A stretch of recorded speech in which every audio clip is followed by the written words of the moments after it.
From the job site to the code book, this is a Pool Envy podcast, where licensed pool professionals speak up. Code, compliance, craftsmanship.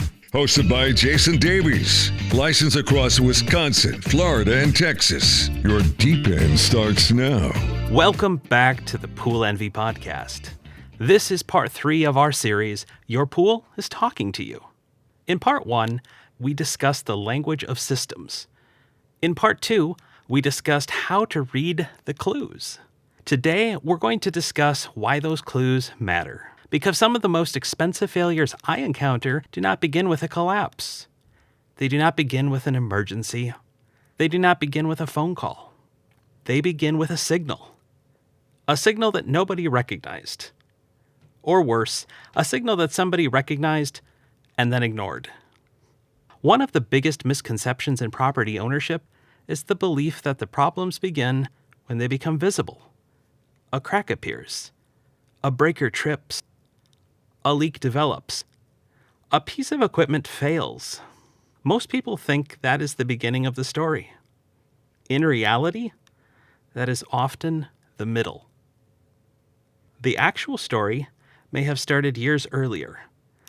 That's why I call this episode The Ghost in the Structure.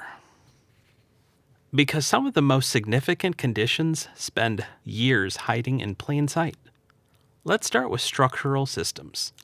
One of the most common questions I receive is this crack normal?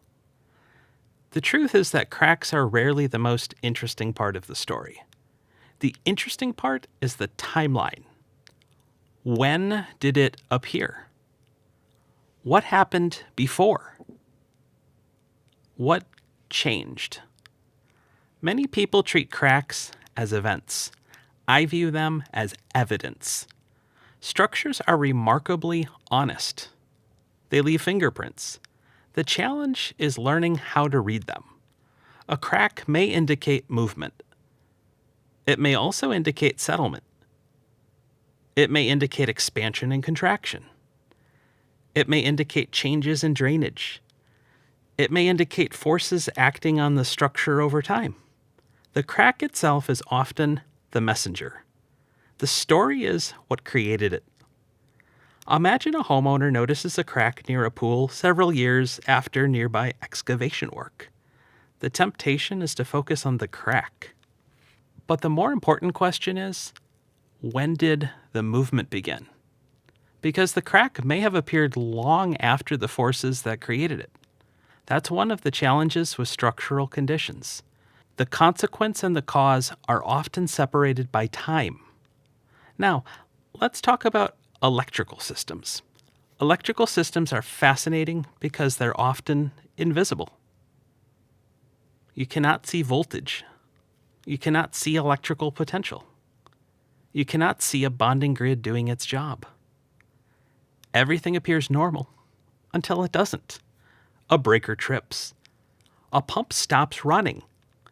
Then suddenly, everyone pays attention. But electrical systems communicate too. A nuisance trip is communication. Corrosion at a connection is communication. A loose bonding wire is communication. An unusual voltage reading is communication.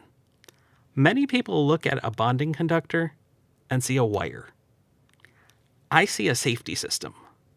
Bonding exists to create a common electrical potential throughout the environment. When that system is missing, damaged, or incomplete, the concern is not just equipment performance.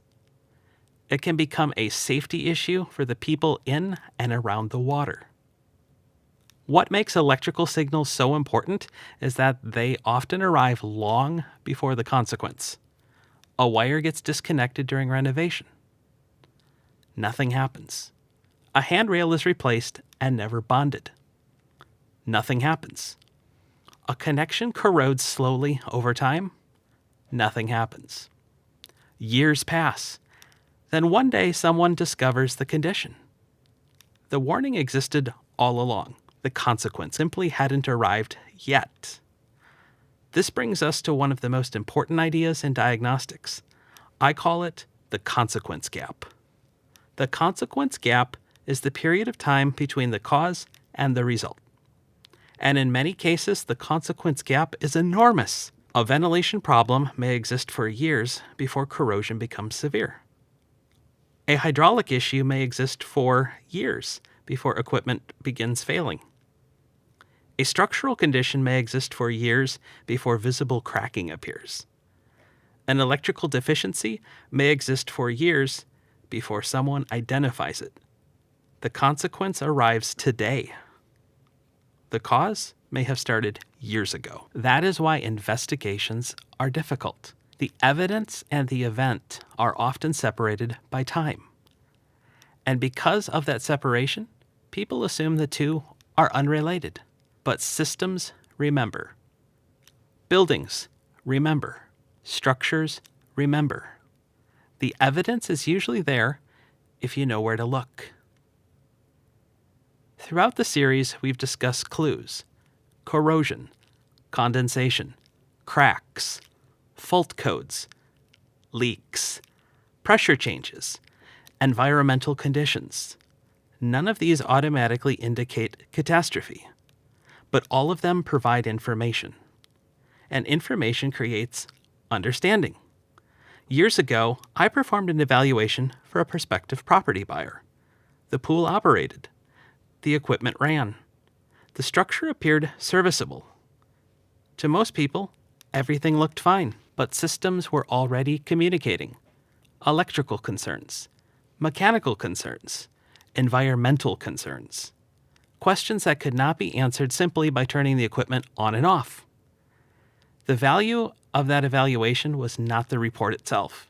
The value was understanding the condition of the property before making a major financial decision. That's an important distinction. The purpose of an evaluation is not to create fear. The purpose is not to create problems. The purpose is to understand conditions. Sometimes the answer is reassuring. Sometimes the answer is uncomfortable. Sometimes the answer is repair. Sometimes the answer is replacement. Sometimes the answer is simply documentation and monitoring. But every decision becomes better when it is based on understanding instead of assumptions. At the beginning of this series, I said that systems communicate. I still believe that's true. The difference is that now you know how to listen. You know how to read the clues. And hopefully, you understand why those clues matter. Because the future has a habit of sending signals before it sends consequences. Most systems do not fail silently. Most systems leave clues. The question is whether we recognize them while there is still time to do something about them. Thank you for joining me for this 3-part series. Until next time, pay attention to the clues. The system is talking. The question is whether anyone is listening. This podcast is for educational and informational purposes only. It is not legal advice, and it is not site-specific engineering, code, or safety determination. All field conditions should be evaluated in context. Thanks for listening to the Pool Envy Podcast, where licensed pool professionals speak up. Hosted by Jason Davies, licensed across Wisconsin, Florida, and Texas. For more insights, subscribe and join us next time.